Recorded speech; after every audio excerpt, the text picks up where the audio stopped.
Kembali lagi di Yusan Academy. Stylet komponen adalah sebuah komponen khusus untuk React yang di dalamnya terkandung style yang sifatnya hanya untuk komponen tersebut. Banyak manfaat yang bisa didapatkan jika kamu implementasi stylet komponen. Pertama, komponen akan lebih efisien karena hanya di-load di komponen yang membutuhkan. Kemudian, style juga akan lebih reusable sehingga mengurangi untuk coding ulang. Lebih jelasnya mari kita lanjutkan di slide berikut ini. Langsung saja kita mulai dengan before dan after stylet komponen. Before stylet komponen. Ada banyak cara yang digunakan untuk load style atau CSS. Pertama bisa menggunakan tag HTML dari head-nya menggunakan link, href, kemudian style maupun inline style. Ataupun jika kalian mengcoding menggunakan JS, bisa langsung import menggunakan import dari S5. Import.css tapi memerlukan loader untuk CSS pula. Nah, jika menggunakan stylet komponen, maka akan ada komponen tersendiri yang sudah berisi style di dalamnya.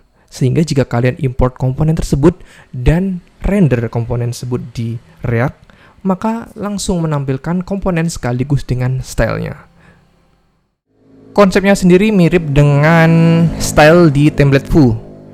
Nah, jika kalian sudah pernah coding Vue.js, maka template-nya ada beberapa bagian. Yang pertama, template, style, dan terakhir adalah script. Nah, jika kalian implementasi style dengan scope di Vue.js, maka template yang bersangkutan akan menggunakan style tersebut. Dan style tersebut tidak akan bisa digunakan di template atau halaman yang lainnya. Untuk menginstal stylet komponen itu mudah sekali ya, dengan menggunakan komen seperti di layar. Kalian bisa mencarinya dengan nama stylet-components, pakai S. Untuk gampangnya langsung saja kita praktekkan untuk stylet komponen ini.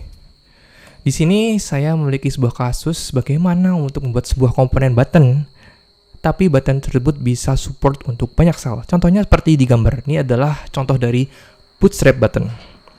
Nah, untuk itu saya sudah menyiapkan di code sandbox satu buah sandbox. Di sini saya akan membuat sebuah komponen button yang nanti akan di-load di kontainer ini. Komponen button tersebut saya letakkan di directory components.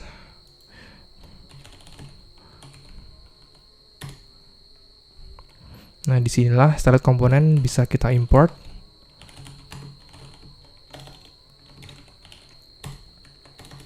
Untuk kemudian deklarasi komponennya, di sini saya kasih nama button. Dan button itu adalah stylet dot. Nah, setelah dot ini kalian bisa milih tag HTML apa yang dipilih. Karena saya ingin buat button, maka di sini saya masukkan button. Nah, cukup sekian maka stylet komponen sudah jadi. Agar bisa dipakai di kontainer, kita ekspor dulu dan dipanggil di index.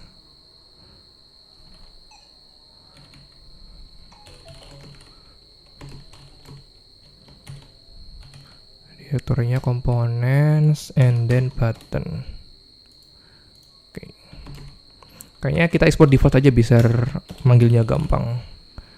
Button seperti ini berarti di export default.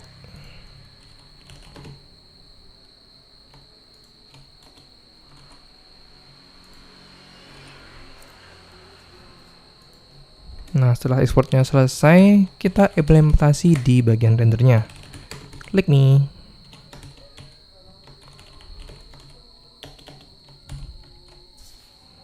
Wih.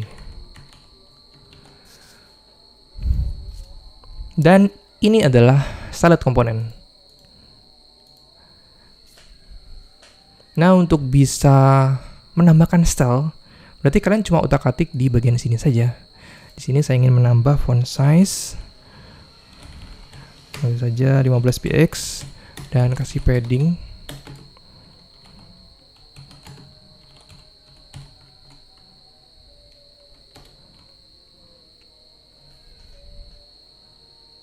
Nah, jadi style yang ada di button ini hanya digunakan di komponen button ini saja. Untuk mengeceknya, kalian bisa melakukan inspect element. Dia akan otomatis menambahkan kelas khusus yang hanya bisa dieksekusi oleh button ini. Nah, di sini ada tambahan kelas dengan nama unik seperti ini. Tidak ada di tempat lain. Itu salah satu tanda jika dia telah sukses menggunakan styled komponen. Kembali ke kasus sebelumnya, ini kita akan membuat kondisional agar ketika mengirim props tertentu, maka dia akan load style misal untuk primary, secondary, success, dan lain sebagainya. Nah, untuk mempermudah saya bikin 2 button dengan tipe yang berbeda. Di sini propnya bebas ya, saya sebagai contoh kirim type saja. Type secondary. Dan bawahnya type primary. Nanti pembedanya adalah backgroundnya saja ya. Jadi backgroundnya nanti ada semacam kondisi apakah dia secondary atau primary. Jika secondary maka dia menggunakan background abu-abu, jika primary menggunakan background biru. Nah, di sini propnya sudah saya kirim, tinggal saya kondisikan di styled komponennya. Jadi kita mainnya di background color. Nah, untuk kondisi di sini kita bisa menggunakan template literal dari ES6. Tulisannya seperti ini.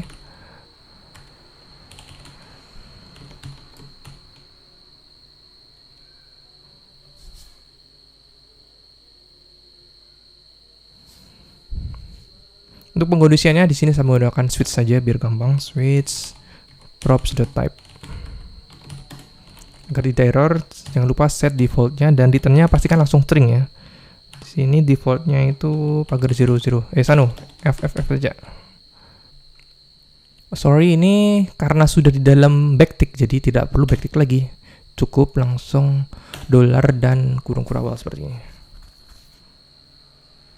Nah, ini adalah default dari stylenya. Tinggal kita kondisikan, misal case-nya tadi primary,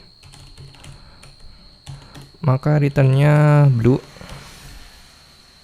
Nah, jika secondary, maka dia akan menggunakan gray. Nah, ini bagaimana kita bisa ngirim custom props ke styled komponen untuk pengkondisian lebih lanjut. Untuk fitur berikutnya dari styled komponen adalah extend styles.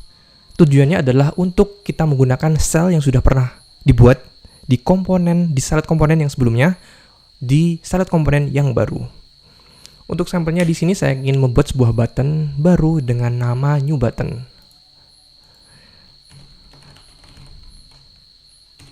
New button ini juga termasuk styled komponen. Jadi saya memerlukan import style juga.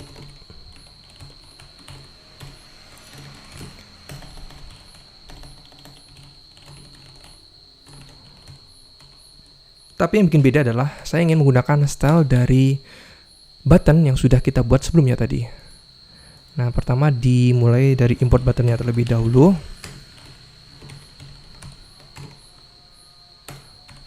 Baru kita masukkan di deklarasi new button.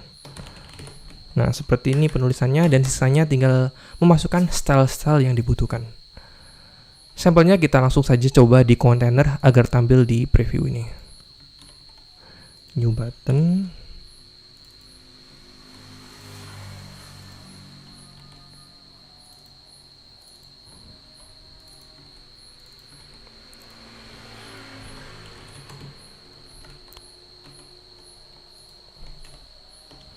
Sorry, ke blocks.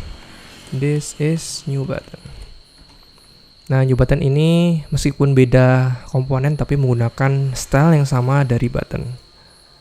Nah, untuk pembedanya di sini saya akan menambahkan width 100%. Di samping itu, props yang terkirim ke new button juga akan dieksekusi di styled komponen yang sudah di rootnya, yaitu di button. Sehingga dia warnanya juga biru kan.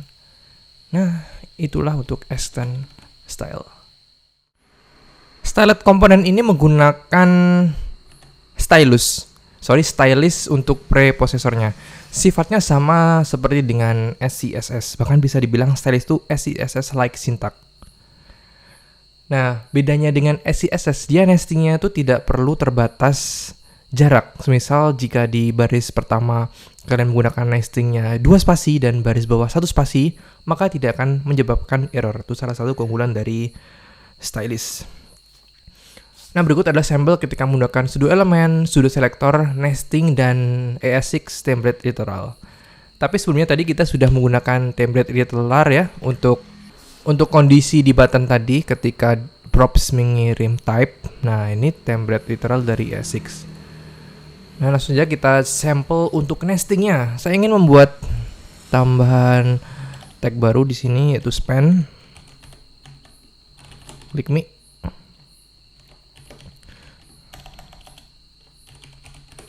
Span ini memiliki kelas name icon saja.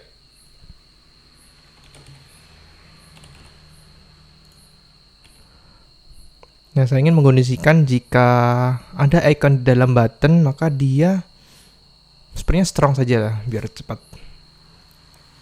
Nah, untuk nestingnya bisa taruh di sini, bebas. Jika ada span dengan class name icon, maka font weight-nya bold. Nah, ini seperti ini untuk nestingnya.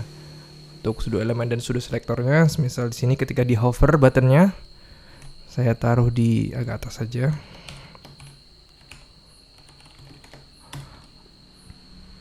Maka dia akan nambah border 1px solid.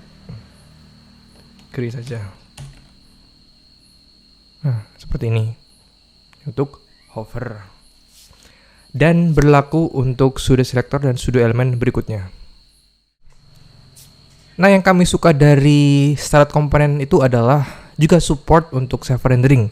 Di sini sudah kami coba dan cocok untuk komposisi ID dengan komposisi React dan Express, dan mauguys.com dengan komposisi Next dan Express. Di sini kalian hanya perlu tak-atik satu bagian, yaitu di bagian server render untuk React-nya, terutama di render to string. Jadi sebelumnya render to string itu langsung menggunakan container app-nya sebagai argumen. Di sini kalian memerlukan tambahan baru, yaitu sheet.collectStyles. Baru masukkan kontainer kalian sebagai argumennya. Nah, cukup sekian dari styled komponen. Jadi banyak sekali kelebihan yang bisa kita dapatkan di sini. Pertama, membuat style dan komponennya lebih efisien karena satu style hanya digunakan di komponen tertentu. Berbeda jika langsung load CSS, maka semuanya akan di-load meskipun tidak dipakai. Sehingga maintenance lebih mudah dan size yang di-load oleh klien juga lebih kecil. Terima kasih atas perhatiannya dan sampai jumpa di Yusan Academy berikutnya.